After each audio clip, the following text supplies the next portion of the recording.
Hello everyone, আসসালামু আলাইকুম। পেটুক্স রেসিপিতে সবাইকে স্বাগতম। আজ আমি আপনাদের তৈরি করে দেখাবো রামেন নুডলস। আমি মিস্টার নুডলস দিয়েই রামেন নুডলসটা তৈরি করব। আপনার যে কোনো ধরনের যেগুলি ছোট ছোট প্যাকেটের আছে ম্যাগি নুডলস কিংবা মিস্টার নুডলস, অনেক ধরনের এই নুডলসগুলো পাওয়া যায়। সেই নুডলসগুলো আমি ইনস্ট্যান্ট নুডলসগুলো ইউজ করতে পারবেন। আর এখানে আমি চিকেন বয়েল করতে দিয়ে দিয়েছি। আমি একটা মুরগির বুকের মাংসের অংশ সিদ্ধ করতে দিয়ে দিয়েছি। সামান্য পরিমাণ লবণ দিয়েছি। আমার চিকেনটা বয়েল হয়ে গিয়েছে। এখন আমি পানি থেকে ঝরিয়ে রাখবো। আর এখানে আমি নুডলসটা সিদ্ধ করতে দিয়ে দিচ্ছি। আমি টোটাল 4টা নুডলস সিদ্ধ করতে দিয়েছি, মানে 4 প্যাকেট নুডলস সিদ্ধ করতে দিয়েছি। আর এটা ঘরোয়া উপায়ে কীভাবে চটজলদি আমি তৈরি করি সেই রেসিপিটাই আপনাদের সাথে আমি শেয়ার করছি। আশা করি আজকের এই ভিডিওটা আপনার কাছে অনেক ভালো লাগবে। এখানে দিয়ে দিয়েছি পেঁয়াজ পাতা আর গাজর, এগুলি আমি লম্বা লম্বা আকারে কেটে নিয়েছি। এটা হচ্ছে আমি জুলিয়ান কাট কেটে নিয়েছি। এখানে আমি পেঁয়াজ এবং রসুন ছোট ছোট করে কেটে নিয়েছি। এখানে আমি তেল দিয়ে দিলাম 2 চা চামচ পরিমাণের। আর এখানে দিয়ে দিচ্ছি সসেস। আমি সসেসটাকে এটার সাথেই ভেজে নেব। আর যে আগের থেকে বয়েল করে রাখা চিকেনের মধ্যে আমি এখানে দিয়ে দিচ্ছি কালো গোলমরিচ এবং লবণ। কালো গোলমরিচ দিয়েছি হাফ চা চামচ দিয়েছি আদা রসুন পেস্ট এবং লবণ দিয়েছি স্বাদ মতো। কারণ সিদ্ধ করার সময় আমি লবণ ইউজ করেছিলাম, এই জন্য সামান্য পরিমাণ লবণ দিয়ে দিলাম।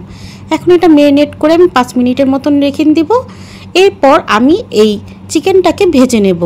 আর এর মধ্যে আমি দিয়ে দিচ্ছি সয়া সস হাফ চা চামচ পরিমাণের, দিয়ে আবারও ভালো মতো করে ম্যারিনেশন করে নিব। আমার ম্যারিনেট করা হয়ে গিয়েছে। যত সুন্দর করে ম্যারিনেট করবেন চিকেনটা অনেক সফট হবে, খেতে অনেক ভালো লাগবে। এখন আমি তেলের মধ্যে ভেজে নিচ্ছি। আমি সামান্য পরিমাণ তেলের চিকেনটাকে এপাশ ওপাশ করে ভেজে নেব। আমি ফার্স্টে সেদ্ধ করার কারণে চিকেনটা ভিতরে জুসিনেস থাকবে এবং উপরে হালকা ক্রিস্পি থাকবে, খেতে অনেক ভালো লাগবে রামেনটার সাথে। আমি ভালো মতো করে ভেজে নিয়েছি। আর এভাবে করে তৈরি করলে চিকেনটা কাঁচা ভাব থাকবে না, খেতে ভালো লাগবে। আর এখানে যে নুডলসের পানিটা আছে সেটা আমি একটি পাত্রে তুলে রাখলাম। আর এখন অল্প অল্প করে আমি নুডলস দিয়ে দিব। আর যা যা উপকরণ এটার সাথে মিক্সড করব সেটাও আপনাদেরকে দেখিয়ে দিচ্ছি। এখন এটার মধ্যে আমি দিয়ে দিব ওয়েস্টার সস 1 চা চামচ পরিমাণের। এখানে আমি 4 জনের জন্য রামেন নুডলসটা তৈরি করছি। আর এখানে দিয়ে দিচ্ছি সয়া সস 1 চা চামচ পরিমাণের। আমি অল্প অল্প করে সমস্ত উপকরণ আগে ফার্স্টে দিয়ে নিব। টেস্ট ওয়াইজ অনুযায়ী যদি কম বেশি লাগে তাহলে আমি এরপরে আবার এখানে ব্যবহার করব। এখানে টমেটো সসটা আমি একটু পানি দিয়ে গুলিয়ে দিয়ে দিয়েছি। আর এই সসটা আমি ইউজ করেছি 1 চা চামচ পরিমাণের। দেন এরপর দিয়ে দিলাম চিলি সস 1 চা চামচ পরিমাণের। আমি সমস্ত উপকরণ পরিমাণ অনুযায়ী দিচ্ছি, টেস্ট ওয়াইজ অনুযায়ী বাড়িয়ে কমিয়ে লাস্টের দিকে মিক্সড করে নিব। আর কালো গোলমরিচ দিয়ে দিলাম হাফ চা চামচ পরিমাণের। লবণ দিয়ে দিলাম স্বাদ অনুযায়ী, কারণ সসের মধ্যে প্রচুর পরিমাণ লবণ থাকে। এখানে দিয়ে দিয়েছি আমি নুডলসের প্যাকেটের যে মশলাটা থাকে সেটা দিয়ে দিয়েছি। লাস্টের দিকে আমি দিয়ে দিব পেঁয়াজ এবং রসুনটা যে আমি ভেজে রেখেছিলাম সেটা দিয়ে দিয়েছি। আমার মিক্সড করা হয়ে গিয়েছে। আমার রামেনটা তৈরি হয়ে গেছে। এখন আমি এক এক করে সাজিয়ে নিব সুন্দর করে পরিবেশনের জন্য। এখানে আমি ধনিয়া পাতা দিয়ে দিয়েছি ধুয়ে সুন্দর করে কেটে। এটা হচ্ছে ডেকোরেশনের জন্য, চাইলে আপনারা এখানে না দিলেও হবে, কিন্তু সৌন্দর্যের জন্য আপনারা ইউজ করতে পারেন।